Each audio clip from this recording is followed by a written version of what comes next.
warahmatullahi wabarakatuh. Perkenalkan, nama saya Setika Putri dengan NPM 227551114. Prodi Akuntansi Perpajakan kelas 4D akan membahas tentang pertemuan 4 dan pertemuan 5 akuntansi perpajakan, matkul akuntansi pertanian dengan dosen Pak Rusmianto. Baik, yang pertama yang akan saya jelaskan adalah pertemuan 4, yaitu dengan judul akuntansi panen kelapa sawit. Definisinya adalah panen adalah pemotongan tandan buah dari pohon sampai dengan pengangkutan ke pabrik yang meliputi kegiatan pemotongan tandan, buah segar, pengutipan brondolan, pemotongan pelepah, pengangkutan hasil ke TPH, dan pengangkutan hasil ke pabrik. Yang kedua adalah secara umum kelapa sawit dapat dipanen pada umur 3,5 tahun. Dari masa penanaman tergantung dengan mutu perawatan yang diberikan dan jenis varietas yang ditanam.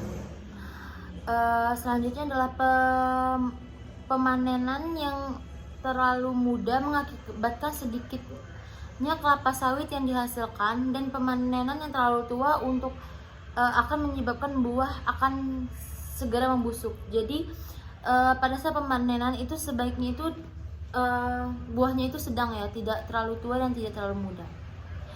Selanjutnya adalah sistem pemanenan. Standar pemanenan yang digunakan antara satu perusahaan dan perusahaan lain kemungkinan berbeda.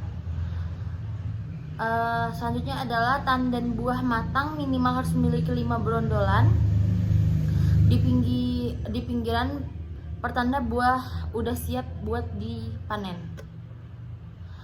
Pelepah yang tunas dipotong 3 bagian dan disusun rapi pada gawangan mati.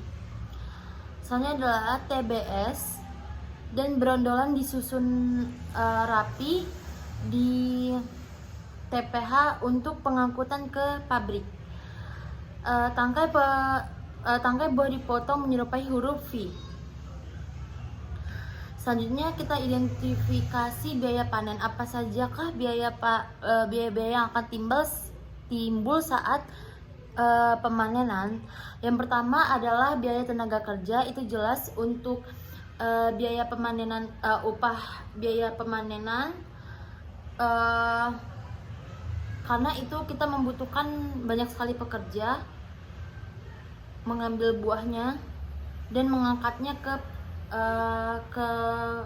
gerobak angkut atau truk yang akan dibawa ke pabrik. Selanjutnya adalah biaya transportasi. Seperti yang saya katakan tadi, menggunakan truk kemungkinan akan ada sewa truk atau biaya untuk BBM dari truk tersebut. Biaya perlengkapan panen itu dibutuhkan alat untuk mengambil buahnya itu sudah pasti, dan lori serta alat untuk pengangkutan lainnya. Selanjutnya adalah akuntansi panen. Semua biaya yang terkait dengan proses panen dibebankan pada periode berjalan. Lanjut, aset biologis yang dihasilkan pada proses panen diakui pada nilai wajarnya dan dikurangi dengan biaya penjualannya pada tanggal panen. Dengan jurnal aset biologis TBS pada keuntungan penilaian nilai wajar, dan jurnal persediaan TBS pada aset biologi TBS. Baik, selanjutnya di sini saya akan menjelaskan tentang akuntansi produksi kelapa sawit. Yang ada di bawah sini adalah alur proses pengolahan kelapa sawit, dimulai dari penerimaan TBS, proses sterilisasi, mesin bantingan, terus selanjutnya ke tandan kosong, pengolahan limbah cair, atau juga dari mesin banting bisa dibagi menjadi buah sawit, terus proses pengepresan, terus CPO kotor, buih sawit, proses penjernihan, pemecahan bibit, dan selanjutnya sehingga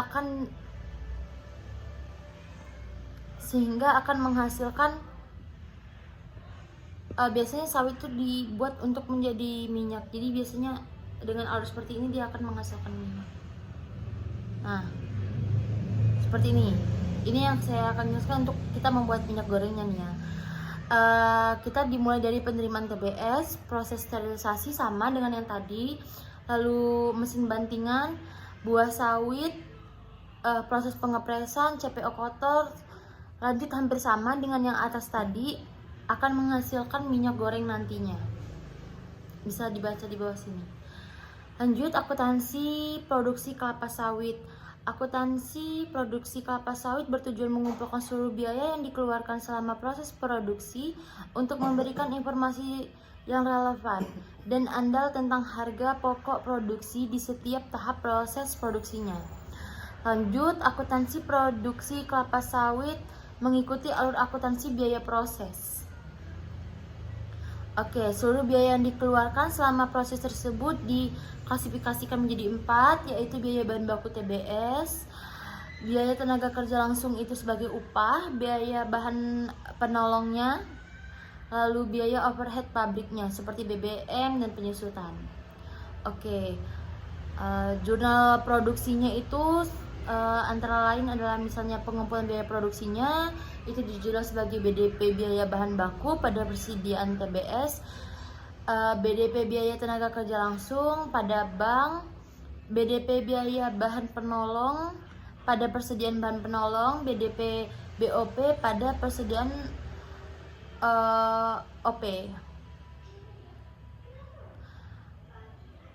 Selanjutnya adalah jurnal proses produksi, itu pengakuan persediaan barang jadi, dengan jurnal persediaan barang jadi, BDP biaya bahan baku, BDP biaya tenaga kerja langsung,